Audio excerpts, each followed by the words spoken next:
నమస్తే, welcome to Disha TV. ప్రస్తుతం మనతో పాటు కాంగ్రెస్ పార్టీ సీనియర్ నాయకులు కత్తి వెంకటస్వామి గారు ఉన్నారు. తెలంగాణ రాష్ట్రంలో జరుగుతున్న తాజా రాజకీయ పరిణామాలపై మాట్లాడి తెలుసుకునే ప్రయత్నం చేద్దాం. ముందుగా 2.5 సంవత్సరాలు పూర్తయిపోయింది. ఇక మహా అంటే 2 సంవత్సరాలు మాత్రమే ఇక కాంగ్రెస్ పరిపాలన ఉంది. నెక్స్ట్ ఎలక్షన్లో వచ్చే అధికారం ఉంది. మరి చాలా విమర్శలు వస్తున్నాయి ప్రతిపక్షాల నుండి. అలాగే దీని పట్ల పాలన పరంగా పూర్తి చేయాల్సిన అవసరం ఉందా? అంటే సాధారణంగా ఎలక్షన్ ట్రెండ్ ఆల్రెడీ వచ్చేసింది, 2 సంవత్సరాల ముందే వచ్చేసింది అనుకోండి. అసలు మేము గవర్నమెంట్కు వచ్చిన 6 నెలల లోపే మా మీద విపరీతమైనటువంటి అటాక్ ప్రతిపక్షాలు ప్రతికూలంగా టీఆర్ఎస్ మొదలుపెట్టింది. కొంత లేట్గా అయినా కూడా బీజేపీ కూడా మొదలుపెట్టింది. ఈ 2 ప్రతిపక్షాల విషయంలో నిర్మాణాత్మక ప్రతిపక్ష వ్యవహార శైలి లోపించింది. ఒక అక్కసుతో బీఆర్ఎస్, ఒక అసహనంతో బీజేపీ మా మీద విమర్శ చేస్తున్నాయి. అక్కసు ఏందనంటే మేము అధికారం కోల్పోతామని అనుకోలే వాళ్ళు. వాస్తవంగా నేను నిన్న కూడా ఏదో టీవీలో మాట్లాడుతూ చెప్పిన, ఆ సమయంలో మాకు కూడా సంపూర్ణ విశ్వాసం లేకుండే అని.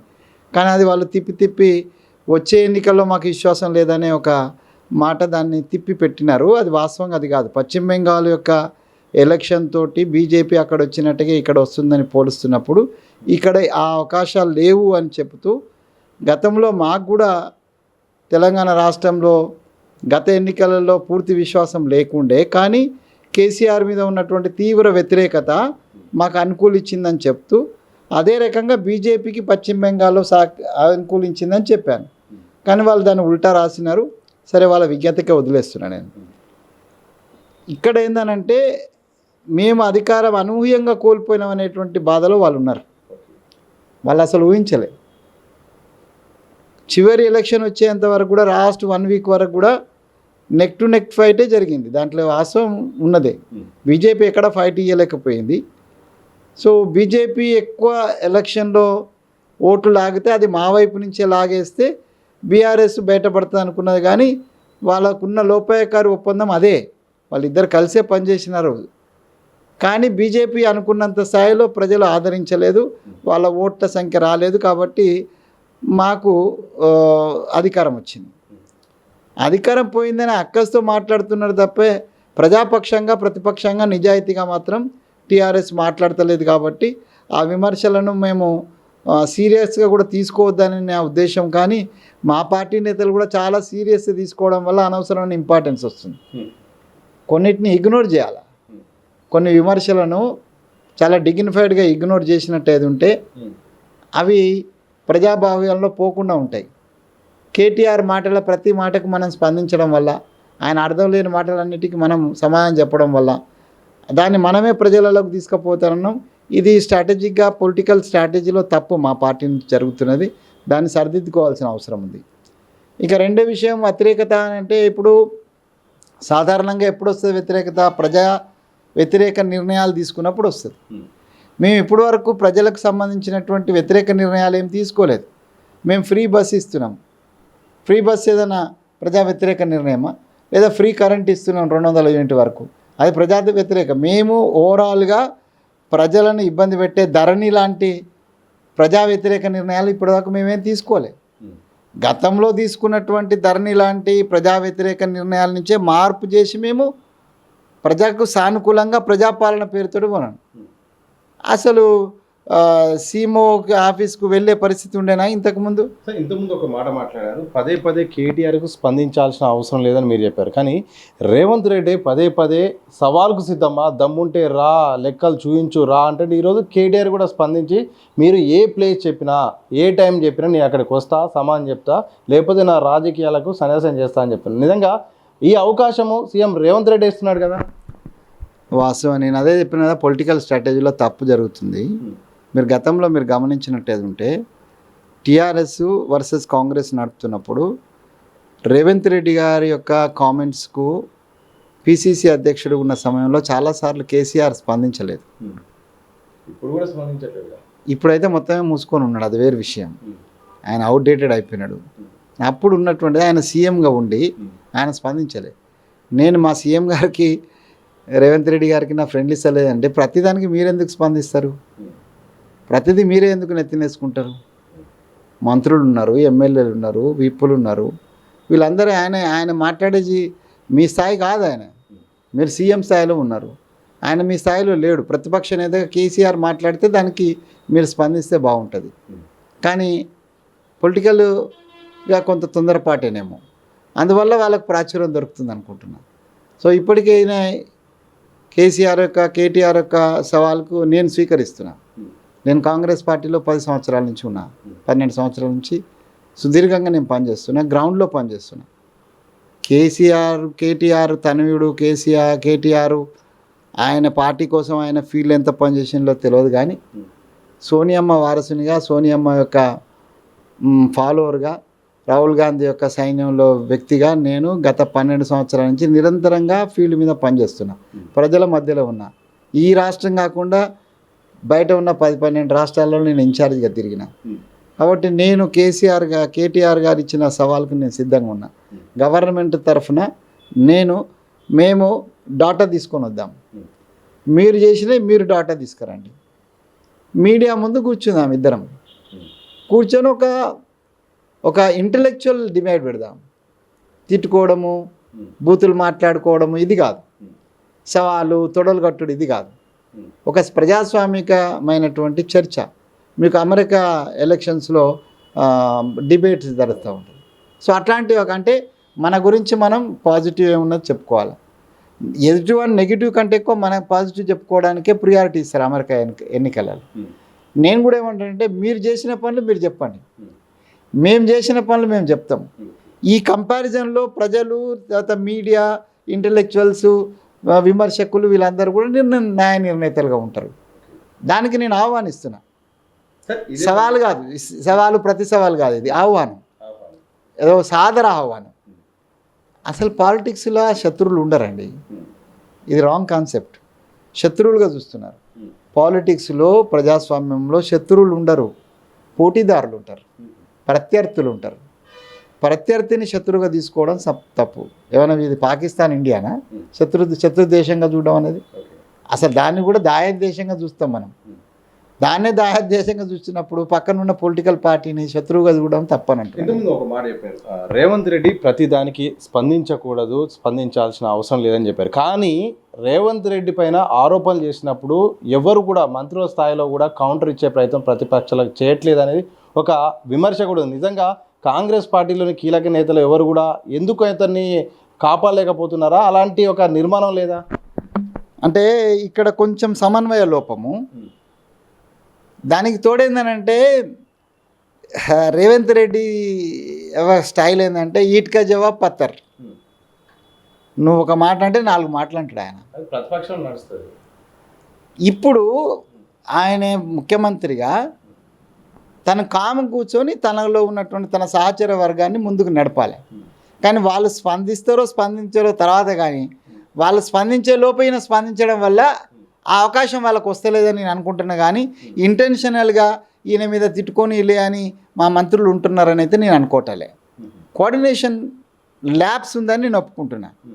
సో ఒకవేళ సమిష్టిగా ఆ నిర్ణయం జరిగినట్టేది ఉంటే ముఖ్యమంత్రి గారి మీద, ప్రభుత్వం మీద వచ్చేటువంటి విమర్శలను పలానా విమర్శ వచ్చినప్పుడు పలానా వాళ్ళు మాట్లాడాలనేటువంటి ఒక సమయం, ఒక కోఆర్డినేషన్ ఉన్నట్టయితే ఉంటే ఈ కన్ఫ్యూజన్ ఉండదు. ప్రతిదానికి ముఖ్యమంత్రి గారే మాట్లాడేటువంటి, పాపం ఆయన్నే టార్గెట్ అయిపోయి ఆయనే మీదనే వ్యతిరేక. ఇప్పుడు ముఖ్యమంత్రి, ఇప్పుడు నేను మాట్లాడిన దాంట్లో చెప్పాను నేను ఓపెన్గా, కాంగ్రెస్ పార్టీ మీద వ్యతిరేకత కంటే ముఖ్యమంత్రిగా ఆయన మీద వ్యతిరేకత అంటే ఆయన వ్యక్తిగతంగా తీసుకుంటున్నారు, ఆయన నిర్ణయాలను వ్యక్తిగతంగా తీసుకుంటున్నారు.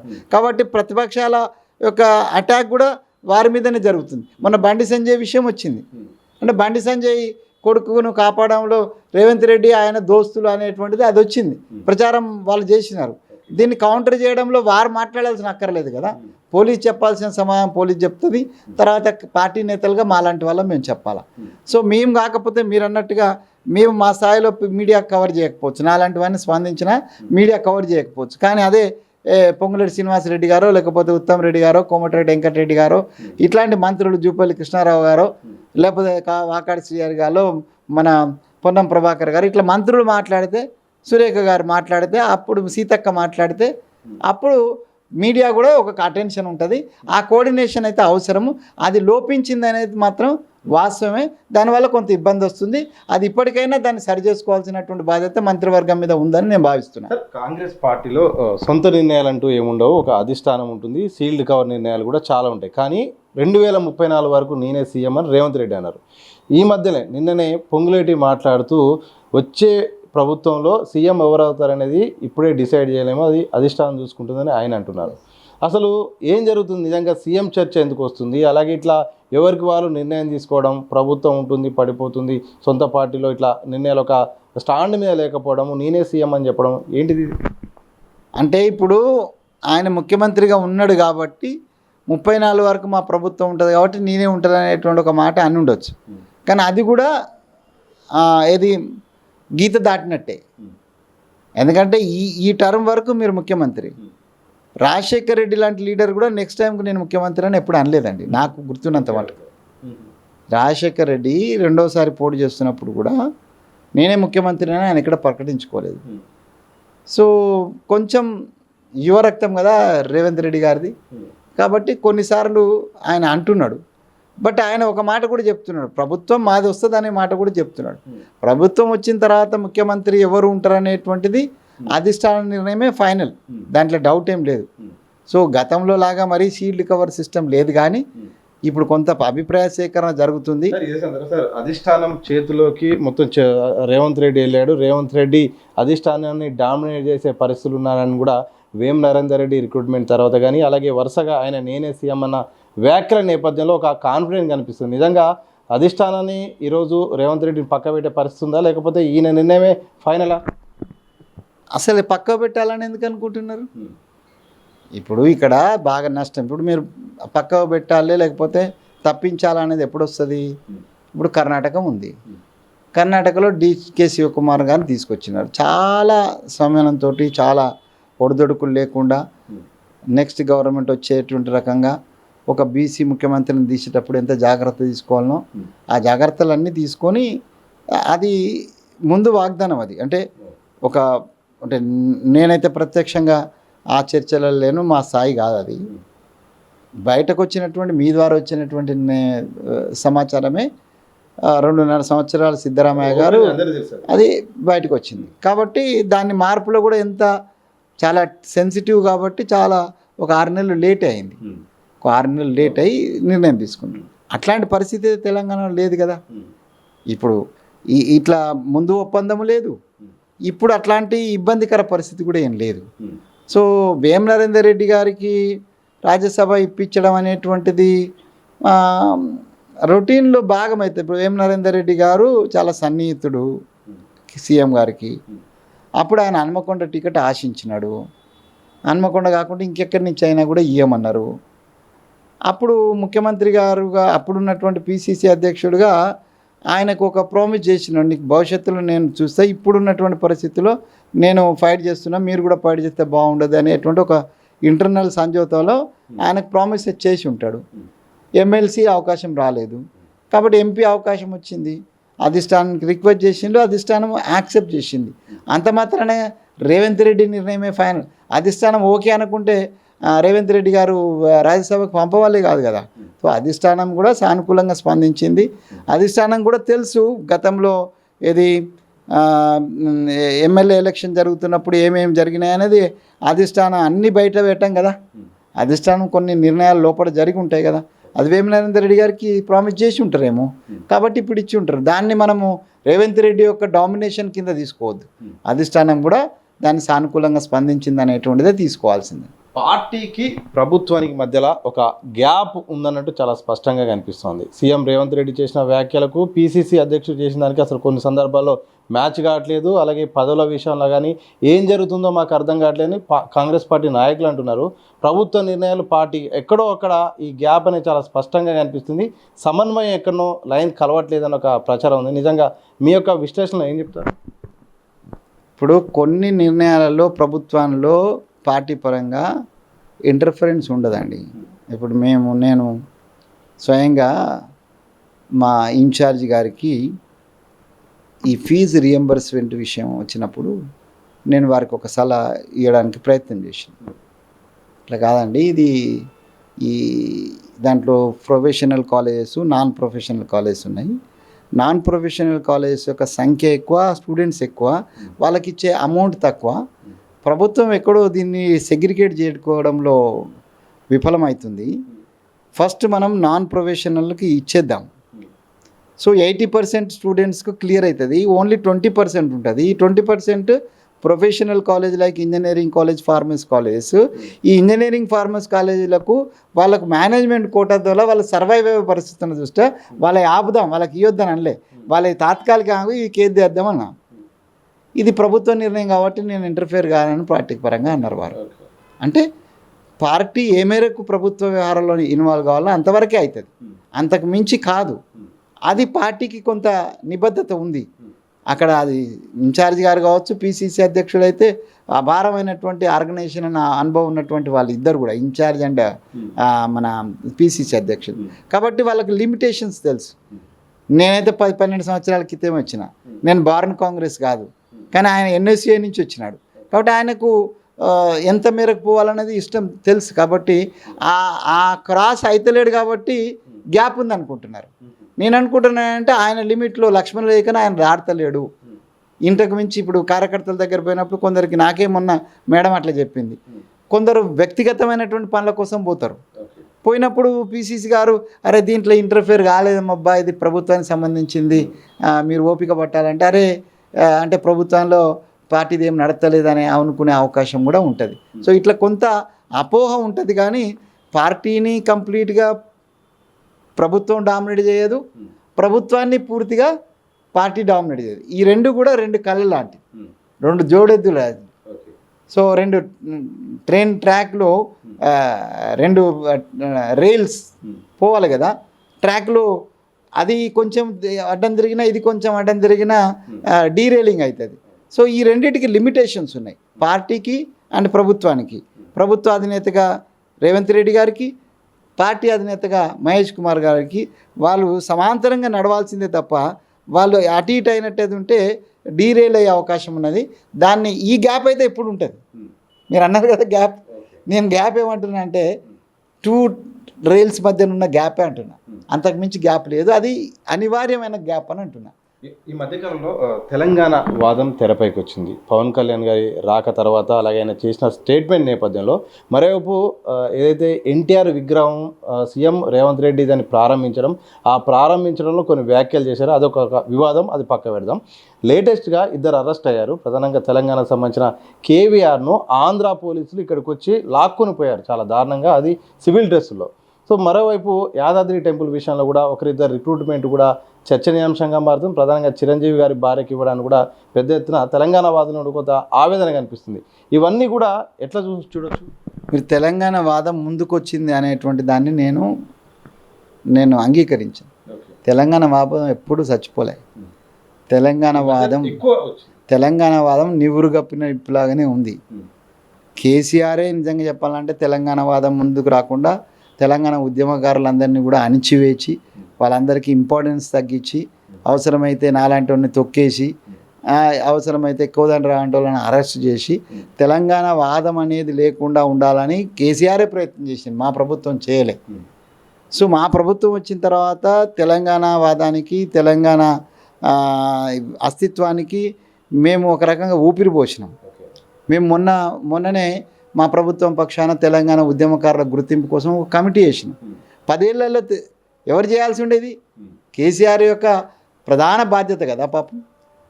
కానీ పాపం ఉద్యమకారులు ఏం చేసిండ్రని ఆయన అట్లా చేయకుండా ఉన్నాడు చెప్పండి. అంటే ఒక కక్షపూరితంగానే ఒక ఇంటెన్షన్ తోటి తెలంగాణ ఉద్యమకారులకు గుర్తించేయలే ఆయన. కానీ మేము జాతీయ పార్టీగా ఉండి కూడా తెలంగాణ ఉద్యమకారుల గుర్తింపు కోసం మేము ఒక కమిటీ వేసినాం. ఇది తెలంగాణ వాదానికి మేము ఇస్తున్న ప్రియారిటీ. సోనియా గాంధీ ఇచ్చిన ప్రియారిటీనే కాంగ్రెస్ పార్టీ ఇవ్వాలి. సో ఇవ్వకపోతే అది తప్పవుతుంది, ఇస్తే తప్పేం కాదు.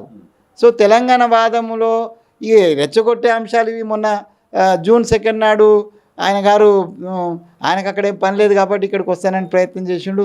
దానివల్ల కొంత ఏమనంటే ప్రొవకేషన్ వచ్చింది. నేనేమంటున్నానంటే తెలంగాణ వాదం ఎక్కడ పోలే, తెలంగాణ వాదం ఉంది, కడుపు నిండా ఉంటుంది, ఎప్పుడు ఉంటుంది. తెలంగాణ ఉన్నంతకాలం తెలంగాణ వాదం ఉంటుంది, ఎక్కడ చచ్చిపోదు. ఎవరైనా ఏ పార్టీ మారినా ఎన్ని రాజకీయాలు వచ్చినా అస్తిత్వం అనేది నిలబడే ఉంటుంది, ఉండాలి. ఉండడం కోసం మాలాంటి వాళ్ళం గట్టిగా ప్రయత్నం చేస్తాం. ఎందుకంటే అట్నే పుట్టి అట్నే పెరిగి అట్నే చావాలనుకుంటున్నాం మేము. ఈ తెలంగాణలో పుట్టినాం, తెలంగాణ వాదం కోసం పుట్టినాం, తెలంగాణ రాష్ట్రం కోసం కొట్లాడినాం, తెలంగాణ రాష్ట్రం అభివృద్ధి కోసం పాటుపడతాం, తెలంగాణ రాష్ట్రం కోసమే చచ్చిపోతాం. అంతే తప్ప తెలంగాణ వాదం అనేది పక్కకు పోయే సమస్య లేదు. ఈ సమయంలో ఈ ఈ ఈ ఎవరు మన పవన్ కళ్యాణ్ గారి యొక్క వివాదం వచ్చిన తర్వాత కొంత అపశృతి జరిగిన మాట వాస్తవం. సో దాంట్లో కొంత మనం వైపు నుంచి కూడా సమయం పాటించినాం. మేము కూడా రాజకీయంగా విషయం వచ్చినప్పుడు నేను కూడా మాట్లాడినా, మా పొన్నం ప్రభాకర్ మాట్లాడినాడు, మిగతా తెలంగాణ వాదులు కొంతమంది, బయట తెలంగాణ ఉద్యమ సంఘాలు కూడా మాట్లాడినాయి. ఏం సమాధానం చెప్పాలో అని చెప్పినారు. అప్పుడు ఆయన ఒక కంక్లూజన్కి వచ్చిండు, మా మీద కోపం లేదనుకున్నాం కానీ తెలంగాణ ప్రజలకు మా మీద ఇంకా కోపం ఉన్నదని అనుకున్నాం. ఇక కోపం ఉన్నాక ఇక నువ్వు అటు మేము ఇటు, నువ్వు కోపం ఉన్నదని నువ్వు అనుకున్నప్పుడు ఇక నువ్వు అటు మేము ఇటు అనేటువంటిది తేలిపోయింది అనుకోండి. ఇప్పుడు యాదాద్రికి సంబంధించిన మీరు విషయంలో నేనేమనుకుంటున్నా అంటే, ముఖ్యమంత్రి గారు ఒక రకంగా ఈ తెలంగాణ ఆంధ్ర అనేటువంటి ఫీలింగ్ ఏదైతుందో దీంట్లో కొంత సంయమనం పాటించేటువంటి ఉద్దేశం. రెండోది, మన వాళ్ళకు కూడా, మన తెలంగాణ ప్రాంతం వాళ్ళకు కూడా టీటీడీలో డైరెక్టర్స్గా అవకాశం ఇస్తున్నారు. ఆ స్థాయిలో యాదగిరి గుట్టను అట్లనే డెవలప్ చేయాలనేటువంటిది కేసీఆర్ ఉద్దేశం కూడా. మాకు కూడా దానికి ఏం అభ్యంతరం లేదు, కొనసాగిస్తాం. సో ఆ లెవెల్లో యాదాద్రి నరసింహస్వామిని ఎక్స్పోజ్ చేయాలనుకున్నప్పుడు ఆంధ్ర ప్రాంత భక్తులు కూడా ఉంటారు కాబట్టి ఆంధ్ర ప్రాంతం నుంచి ఒక non controversial, is not belongs to any party. Chiranjeevi గారు ఏ పార్టీ కాదు, ఒక రకంగా మా పార్టీ, ఒక రకంగా ఒకప్పుడు మా పార్టీలోనే ఉన్నాడు, ఇప్పుడు యాక్టివ్గా లేడు. మా పార్టీలో ఉన్నట్టు రిజైన్ చేయలేదు, యాక్టివ్గా లేడు, రోల్స్లో ఉన్నాడు, అట్లా ఉన్నాడు ఆయన. ఒక రకంగా ఒక సినిమా యాక్టరు, సో ఆయన సేవా కార్యక్రమాలు కూడా ఎక్కువ ఉంటాయి. సో అట్లా అయినప్పుడు అట్లని తీసుకోవడం వల్ల అపవాదం ఉండదనే ఉద్దేశంతో ఆ మేడం గారికి ఇచ్చి ఉంటాడు అని నేను ఆలోచిస్తున్నా. ఒక జాతీయ పార్టీ కాబట్టి కొంత బ్యాలెన్స్ చేయాల్సినటువంటి బాధ్యత ఉంటుంది. సో ఆ బ్యాలెన్స్ చేయాల్సినటువంటి క్రమంలో చిరంజీవి గారు మిస్సెస్ సురేఖ గారికి ఇచ్చిందని నేను అనుకుంటున్నా. ఇక రిమైనింగ్ విషయానికి వచ్చినట్టు లోకల్స్కి ఇవ్వలేదనేటువంటిది అదైతే నేను రాజగోపాల్ రెడ్డి గారు అన్నారని విన్నాను. నేను ఏమన్నారో నాకు తెలియదు. రాజగోపాల్ రెడ్డి గారు ఏమన్నారంటే, అసలు కాంగ్రెస్ పార్టీలో ఏం జరుగుతుందో అర్థం కావట్లేదు, కొన్ని అసలు అంశాలను అసలు నేను ఇక అందుకనే కాన్స్టిట్యున్సీకి హైదరాబాద్కే పరిమితం అవుతున్నాను, కొన్ని నిర్ణయాలు అయితే మాత్రం కనీసం చెప్పని కూడా చెప్పట్లేదు, మేము యాదాద్రి జిల్లా చెందినవని కనీసం మాట చెప్పట్లేదు, అలాగే చాలా అంశాల్లో కూడా చాలా అసంతృప్తి ఉంది, నాకు చాలా ఇబ్బంది పడుతున్నాను, ఒక సీనియర్ ఎమ్మెల్యే కూడా అసలు ఏ పదవుల విషయంలో కానీ అలాగే ఒరిజినల్ కాంగ్రెస్ నాయకులకు కూడా ప్రాధాన్యత లేకుండా పోతుంది, కొత్త వాళ్ళు వస్తున్నారు, పాత వాళ్ళందరినీ కూడా మొత్తం పక్కన పెడుతున్నారు అనేది అనిపిస్తుంది. సరే, ఇప్పుడు వారి ఆవేదనను వారు వ్యక్తం చేసినారు, నేను కాదని అంటలేను. కానీ రాజగోపాల్ రెడ్డి గారికి ఏం అన్యాయం జరగలేదని నా ఉద్దేశం. సార్ ఆయన చేసిన వ్యాఖ్యలు చెప్పండి ఒకసారి. నేనేమంటుంటే, ఆయన రాజగోపాల్ రెడ్డి గారు ఇడిచిపెట్టి బీజేపీ పోయిండని, ఆయన పోయిన తర్వాత అక్కడ ఎవరో పని చేసిండు కదా, ఎవరా మునుగోళ్ళ, మళ్ళీ లాస్ట్ మినిట్లో మీరు వచ్చినారు, మీకు ఇచ్చినారు అంటే మీరు పాత కాంగ్రెస్ అనే ఉద్దేశంతో మీకు గౌరవం ఇచ్చినారు కదా. సరే, ఇప్పుడు యాదాద్రి జిల్లాకు సంబంధించినటువంటి టెంపుల్ కాబట్టి స్థానికంగా ఉన్నటువంటి ఎమ్మెల్యేలతోటి, స్థానికంగా ఉన్నటువంటి మంత్రులు ఎమ్మెల్యేలు దానికి సంబంధించిన వాళ్ళతోటి ఒక మాట డిస్కస్ చేయడం అనేటువంటిది కర్టసీ, సాంప్రదాయం. ఇక ఆ సాంప్రదాయాన్ని పాటించాల్సినటువంటి బాధ్యత పెద్దలది. అది నేను వారి మీద కామెంట్ ఏం చేయదలుచుకోలేదు. మేము చేసినానంటే ఇప్పుడు రాజగోపాల్ రెడ్డి గారు వ్యక్తం చేసేసిండ్రు ఆల్రెడీ, ఇక అంతకంటే వ్యక్తం చేసేది ఏముంటుంది అంటే వారి అసంతృప్తి, వారి లోకల్. ఇప్పుడు నేను కూడా పక్కన ఉన్న వరంగల్ జిల్లా వాడిని, మేము కూడా అరువులమే. సో కాబట్టి వాళ్ళు ఏ ఆలోచనతో చేసినారేమో కానీ ఆ స్థానికతకు కొద్దిగా ప్రాధాన్యత ఇవ్వాలా అనేటువంటి దాంట్లో ఎవరికి అభ్యంతరం లేదు. దాన్ని ముఖ్యమంత్రి గారు మరి దాన్ని ఆలోచించి రాజగోపాల్ రెడ్డి గారితో మాట్లాడి మిగతా ఐలయ్య గారు ఉన్నారు, రాజగోపాల్ రెడ్డి గారు ఉన్నారు, వెంకటరెడ్డి గారు ఉన్నారు, ఉత్తమ్ రెడ్డి, ఆ జిల్లాకు నల్గొండ ఉమ్మడి జిల్లాకు సంబంధించి చాలామంది ఉన్నారు, పెద్దలు ఉన్నారు, జానారెడ్డి గారు ఉన్నారు. సో వాళ్ళందరితో మాట్లాడి ఏదో అంటే నేను ఇది ప్రకటన కంటే ముందు నేను చాలాసార్లు ఇంతకుముందు నేను ఐలయ్య గారితో ఒకసారి మాట్లాడినా. అరే మేము కూడా పక్క జిల్లాలో ఉన్నాం, మేము కూడా సేవ్ చేసుకునే అవకాశం ఉంటుంది, మరి మాకు కూడా అవకాశం కల్పించాలని నేను ఫ్రెండ్లీగా నేను అడిగిన. అంటే అన్న అది రాష్ట్ర ప్రభుత్వం నిర్ణయం తీసుకుంటుంది, మా ఒపీనియన్ వచ్చినప్పుడు డెఫినెట్గా మా ఒపీనియన్ మేము వ్యక్తం చేస్తామన్నారు. సార్ ఆ ఒపీనియన్ తీసుకున్నారా తీసుకోలేదా అనేటువంటిది ముఖ్యమంత్రి గారికి వారికే తెలుసు. సో ఒకవేళ తీసుకోకపోతే కొద్దిగా బాధాకరమే, తీసుకోవాల్సిన అవసరం ఉండే. ఇంకా ఇప్పుడు ఈ గ్యాప్ ఇంకా పెరగకుండా ఏదన్నా మధ్య మార్గం ఆలోచించినట్టయితే మంచిది, పార్టీకి మంచిది. అందరినీ అసంతృప్తిలో పెట్టడం కూడా కరెక్ట్ కాదు, ఎందుకంటే 2 ఏళ్ళు ఎలక్షన్ ఉన్నది. ఈలోపు అందరినీ సమయానం చేసుకొని అందరినీ సంఘీభావంతో తీసుకుపోవాల్సినటువంటి, అందరి ఒక్క తాటి మీద మళ్ళీ నడవాల్సినటువంటి అవసరం ఉంది కదా. ప్రతిపక్షంలో 10 ఏళ్ల పాటు చాలామంది మీతో పాటు చాలామంది సీనియర్లు ఉన్నారు, కానీ ఇప్పుడు ప్రభుత్వం వచ్చింది, కానీ ప్రభుత్వ పరంగా కూడా కొంత బాధ్యతలు కావాలి, కొంత పదవి కావాలని ఆశిస్తారు. అది చాలామంది కూడా ఎక్కడో ఒక అసంతృప్తి కనిపిస్తుంది. గాంధీ భవన్ వర్గాల్లో కూడా అధికారంలోకి వచ్చిన దానికంటే ప్రతిపక్షంలో ఎట్లున్నారో ఇప్పుడు కూడా అట్లే కనిపిస్తాం. నిజంగా ఇది ఇక్కడ దీనికి సమస్యకు పరిష్కారం కదా. నిజంగా పార్టీ కోసం సేవ చేసిన వారికి ప్రాధాన్యత అవసరం లేదా, పార్టీకే పరిమితం వాళ్ళంతా? అది కరెక్ట్ కాదు మీరు అన్నది. నాతో సహా అందరం అసంతృప్తిగానే ఉన్నాం. నేనేం అసంతృప్తిగా లేను, కాస్త నేను గలం ఎత్తుతున్నా. మా బీసీలకు సంస్థ స్థానం ఇవ్వలే, మాకు ఎమ్మెల్యేల సీట్లు ఇవ్వలే, ఎంపీల సీట్లు ఇవ్వలేదు, చైర్మన్ పదవులు వస్తే వీటిల్లో కూడా మాకు మొండి చేయి చూపెట్టినారు. కేవలం ఒక నాన్ కాంట్రిబ్యూటెడ్ బీసీలకు ఇచ్చినా కూడా కాంట్రిబ్యూషన్ పార్టీలో లేని వాళ్ళకి ఇచ్చినారు. ఇవన్నీ అంశాలు నేను గతంలో కూడా లేవనెత్తినా, ఇప్పుడు కూడా లేవనెత్తుతున్నా. ఇప్పటికైనా దాన్ని సరిచేయాల్సిన బాధ్యత ఇటు పార్టీగా మహేష్ గౌడ్ గారు, తర్వాత మా ఇన్ఛార్జ్ మీద, అటు ముఖ్యమంత్రిగా మన రేవంత్ రెడ్డి గారి మీద, ఇద్దరి మీద బాధ్యత ఉన్నది. రియల్గా 10 సంవత్సరాలు 12 సంవత్సరాలు 10 సంవత్సరాలు అనుకోండి, 10 సంవత్సరాలు కలబడి నిలబడి కొట్లాడిన వాళ్ళకు చాలామందికి ప్రాధాన్యత దొరకలేదు. మధ్యలో వచ్చిన వాళ్ళకు, పైరవులు చేసుకున్న వాళ్ళకు, పెట్టుబడులు పెట్టిననే ప్రచారంతో దాంతో కొంత అసంబద్ధమైనటువంటి అపాయింట్మెంట్స్ జరిగినాయి. దాని మీద విమర్శ వచ్చింది, అది అధిష్టానం దృష్టికి కూడా పోయింది, దాని పరిశీలనలో ఉన్నది. కాబట్టి ఈసారి జరిగేటువంటి ఏదైతే రిక్రూట్మెంట్ ఉంటుందో, ఏదైతే ఈ నామినేటెడ్ పదవులకు సంబంధించినటువంటి, అసలు నామినేటెడ్ పదవులు జిల్లా స్థాయిలో ఉన్నాయి, తర్వాత మన నియోజకవర్గ స్థాయిలో ఉన్నాయి, చాలా వరకు ఫిల్ చేయలే. దాదాపు ఒక 4000 పోస్టులు ఉంటాయి. ఇవన్నిటిని కూడా ఫిల్ చేస్తేనే రేపు ఎలక్షన్కు మాకు సానుకూలమైన వాతావరణం ఉంటుంది. వీటిని అన్నిటిని కూడా చేయాలని అసలు యాక్చువల్లీ లిస్టులు ఇచ్చినాం. మేమే ఇన్ఛార్జ్, ఇప్పుడు నేను జగిత్యాల జిల్లా ఇన్ఛార్జ్గా ఉన్నా, అక్కడ ఉన్నటువంటి లోకల్ ఇన్ఛార్జెస్ ఎమ్మెల్యేలతోటి మాట్లాడి, లక్ష్మణ్ గారితో మాట్లాడి నేను కూడా ఇచ్చిన. అట్లాగే ఈ ఎక్సర్సైజ్ పూర్తయి 6 months అయిపోయింది. మరి ఇప్పటివరకు ఎందుకు రిలీజ్ చేయలేదో అది మరి పెద్దలకు తెలుసు. సో అది ఇప్పటికే రిలీజ్ చేయాలని, రిలీజ్ పోస్ట్పోన్ ఏదో కారణం చేత పోస్ట్పోన్ అయితే వస్తుంది. ఆ డైరెక్టర్ల స్థాయి, కింది స్థాయితో పాటు ఈ పైన ఉన్నటువంటి చైర్మన్ స్థాయి కూడా ఈసారి ఇచ్చే దాంట్లో కొంత సంయమనంతో, చాలా కోఆర్డినేషన్ తోటి జరుగుతుందని ఆశిస్తున్నా. దాంట్లో మా ఇన్ఛార్జ్ గారు, మా పిసిసి గారు, మా ముఖ్యమంత్రి గారు ముగ్గురు కూడా ఒక సమయంతో మిగతా పెద్దలు ఎవరైతే దీంట్లో మబ్బట్టి గారు కావచ్చు, ఉత్తమ్ గారు కావచ్చు, వీళ్ళంతా ఇన్వాల్వ్ అవుతున్నారని తెలిసింది. సో వాళ్ళందరూ కూడా కలిసి నిజమైనటువంటి కష్టపడ్డ కార్యకర్తకు సముచిత స్థానము ఈ ఫేజులో ఇవ్వకపోతే ఎలక్షన్కి ఇబ్బంది అవుతుంది. ఈ ఫేజులో ఇవ్వాల్సిందే, ఇస్తారనే సంపూర్ణ విశ్వాసం నాకుంది.